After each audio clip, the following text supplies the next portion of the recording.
Thank you, Suzanne. So, yeah, the topic today is change by project, which basically means forget about big change, but how can you foster sustainable business value by actually doing projects, putting them into a change context. Now, our observations are that these days everything's about big change, right? So disruption, transformation is on the agenda on a daily basis for a lot of organizations that we are partnering with. And from time to time, I think to myself, well, can you actually be a cool company or a sexy employer these days without stating somewhere that you're in a transformational process? Now, let's take a moment here and let's think about why we do projects in the first place. It's not because we would like to do projects, right? The idea behind these projects is to generate sustainable business value, so to generate an outcome that actually provides real value after the project is over. And this, from our point of view, dramatically changes the way that projects can be seen or should be perceived.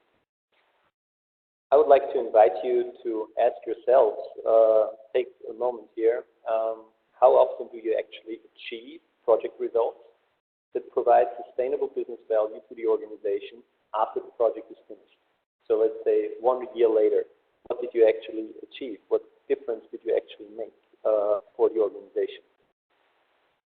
Now, in our observations, as I stated, this very often doesn't look too bright. So yes, we do projects, yes, we come to results, but very often, by the end of the project, markets have changed, technology has changed, and we were not fast enough in adapting while doing the project. So maybe we achieved the project objectives that were defined way before, probably 1 or 2 years earlier. But the question is this still appropriate? Is this still what we need right now at this point in time?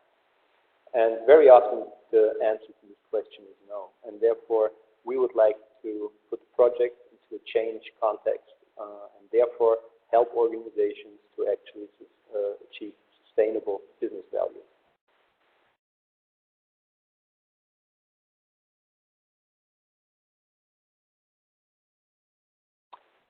So these screenshots that you can see now, some of them might be familiar to you.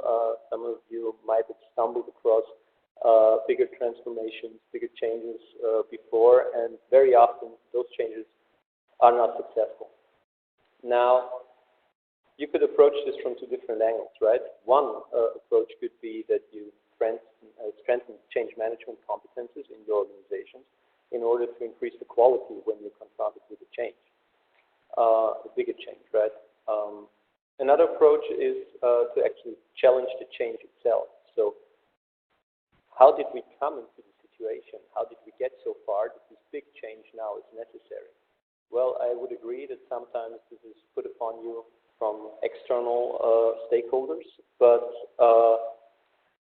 very often it's a lack of quality internally, right? So missed opportunities, missed chances, unsuccessful projects, and all of these small steps where you were not quite that good, they add up. And this brings you to a spot where, in the end, it's the question of, well, big change or dramatic consequences. And therefore, I would like to focus on the smaller steps in our webinar for today, okay? So maybe we can transform the way we think about projects and by putting them into a change context, think about what's this little tiny step of change that we should actually introduce into the organization while doing the project in order for the results to be actually of value, to be successful in the long run.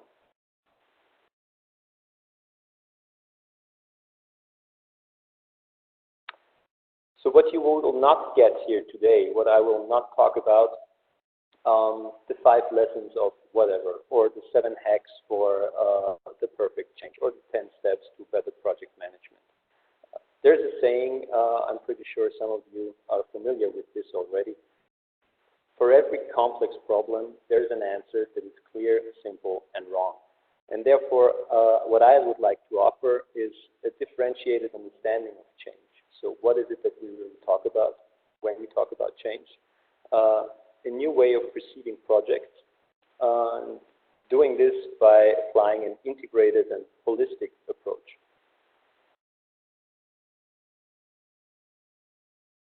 What's on the agenda for today?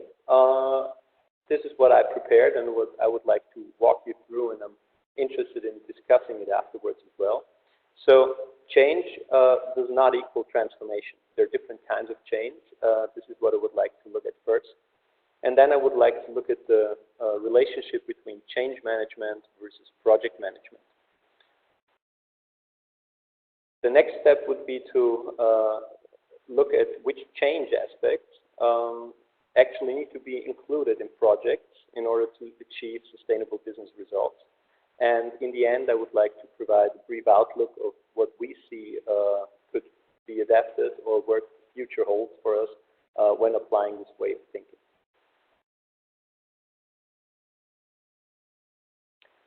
Differentiation of change types is what I would like to start with. So in our understanding, there are very different ways of differentiating change, and there are lots of theories on change management literature which change types could be differentiated. Now, you might know the differentiation in first order and second order changes according to Levi and Mary, and this is an approach that we use to further develop. So what you can see on the left side is the change demand, so how big is the demand that we see for change, and on the bottom axis you can see the change dimensions, so which dimensions of the organization are affected and to what extent. Now, you see these green arrows. This would be transforming or radical repositioning. Those were these typical second-order changes, right? So high change demand, lots of dimensions are involved. So if we talk about digital transformation, for instance, in an organization, then, of course, this affects not only products, but also the processes, the services. It has a whole lot of consequences for the personnel, for the markets that you enter and how you enter them, the infrastructure that you need, and so on and so on. On the other hand, let's take a second and think about product development. Now, for product development, if you develop a new product, this doesn't necessarily mean you need to transform the entire organization, correct? This means, well, you have to develop a new product, you have to train people, you have to make sure that this new product can then be used by the line organization to generate additional revenues whatsoever. But still, there are some adaptations to the organization necessary, there are some adaptations to infrastructure necessary, and so on. And this is a critical part here. Hi there, I hope you enjoyed that last clip. My name is Michael Maludis, and if you'd like to watch the full 60 minutes of that last webcast, while also gaining complete unlimited access to our entire library of IT learning, simply visit our subscribe page at greatpro.org/subscribe. Unlimited annual access is $199 per year, but if you use the coupon code LEARN2EARN, you can drop that membership fee to just $149. That's less than $13 per month for unlimited access to over 1,000 hours of on-demand career development, covering the entire spectrum of IT management best practices, including business analysis and requirements, software development, quality and testing, risk management, process improvement, project management, and even digital transformation. But your membership doesn't just give you unlimited access to our vast learning library. You also get free access to our mobile app, as well as direct access to our network of over 300 of the world's leading IT consultants, all of whom are dedicated to putting practical knowledge at your fingertips so that you can learn more and earn more. I hope you will join me in becoming a member of the Great IT Professional and advancing your career with us. And if you're on YouTube, don't forget to hit that subscribe button above so that you get notified whenever we publish new free webcasts each week of the year. Thank you for your time and best wishes for your continued success.